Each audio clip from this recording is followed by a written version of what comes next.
Whoa! Hey there, this is Grapplefoot here, and this is the first episode in a series of mine, Fallout Dream. I'm going to play Fallout 4 and guide you guys through some of my thought processes and quirks. Buckle in and relax. Prepare for adventure in the Commonwealth. Oh, it's going to be a ride and a half. They really don't make them like you anymore.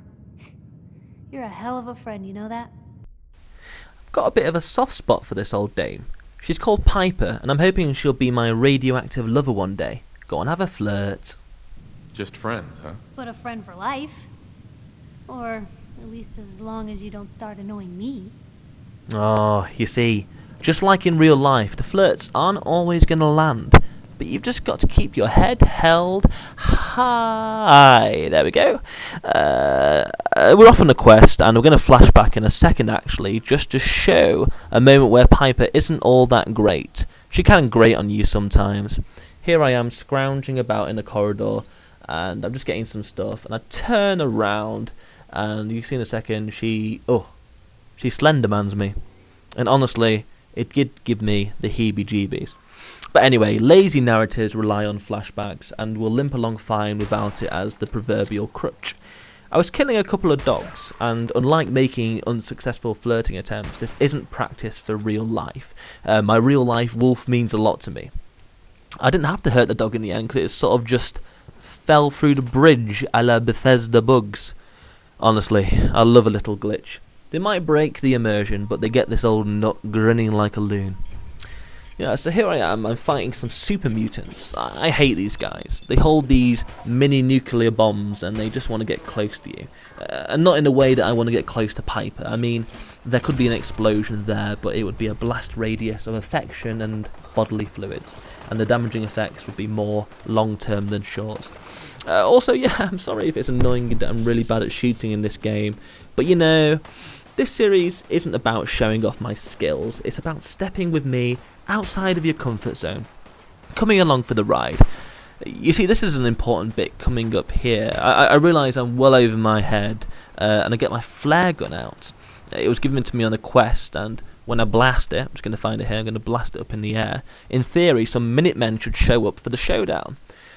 So I find it here, and I raise it to the heavens, boom, and as you'll see in a second, no Minutemen are able to respond. And I'm still trying to find someone in this world who doesn't let me down. And the thing is, I've got an audio on in this game, and I know that they're called the Minutemen. But if I'd just been using subtitles and muted it, I might have thought they were called the Minutemen. In which case, I'd expect little grasshopper soldiers to jump out of the undergrowth with little knives and forks to stab the enemy. But no, they're called the Minutemen. That's just a little joke for you there, guys. I didn't really believe that. I'm just being playful to get you guys giggling. It's definitely something to take or leave.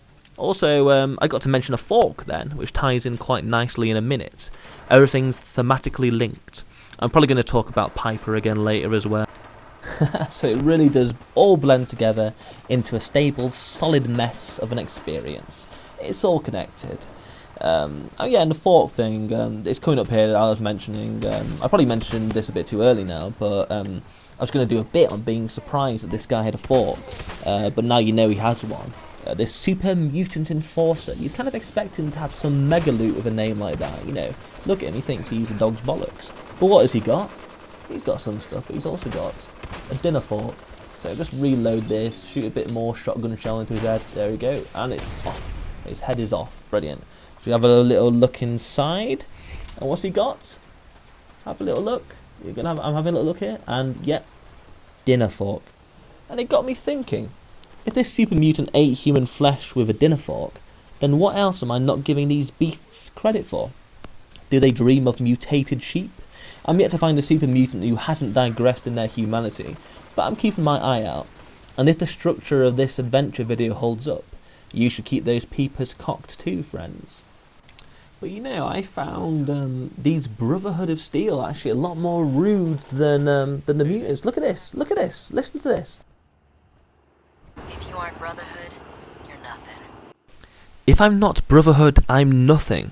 How does she have the cahoons to say that to me after all those super mutants I killed? The bloomin' cheek. Anyway, The next stop on the adventure was the edge of the glowing sea. I was on a quest to find a man called Virgil who lived out here somewhere. Honestly, I can't remember why I had to find him, and he's chosen a ghastly location to settle down. I had to rub my eyes, thought maybe I was playing Battlefield 1. I was thinking of a joke. I was going to say, this is Somme Place. That's referencing the 1916 Battle of the Somme, because it's so Dead Man Landy around here. Dead Man Landy. Dead Man's Landsy. You know what I mean. Anyway, it's a bad joke anyway, and it's in bad taste. You've got to respect the soldiers.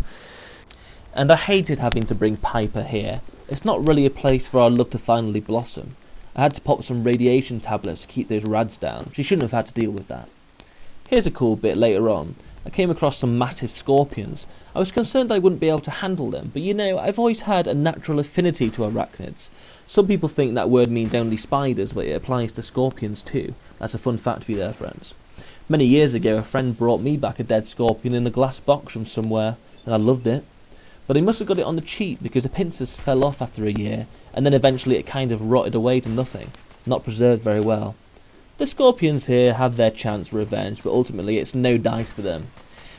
I won't be arachnid with arachnid guilt, like racked with guilt. Ugh. Do you guys remember Beanie Babies? They were soft, cuddly bean animals, and my favourite was called Spinner. He was a spider. He was so great to hug because his fur was soft, and he was my very best friend. But then one day a boy from primary school threw him on a wet roof, and his fur was never had the same silky smooth feel again. I know it's not the best story, but it's the only other arachnid one I've got.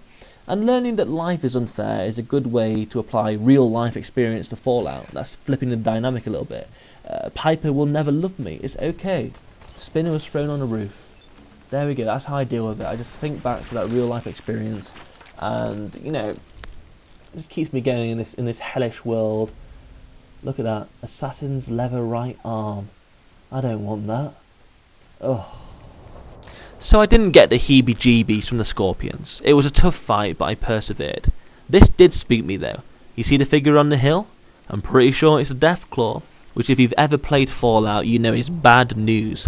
I wanted to sneak past, and even though I wasn't really solid snaking it, I managed to pass it by without attracting its unwanted attention. I would not have survived. Yeah, but you see here, I'm going to pop a bit more radiation medication because you see those rads bottom left, they're really stacking up. It's getting pretty hot in here. I get to this hill here. This is deep in now. We're deep in here. This isn't Belgium 1916 anymore. This is Mordor, early Third Age. Everything's gloomy, and I'm pretty sure we're going to meet some orc-like people here.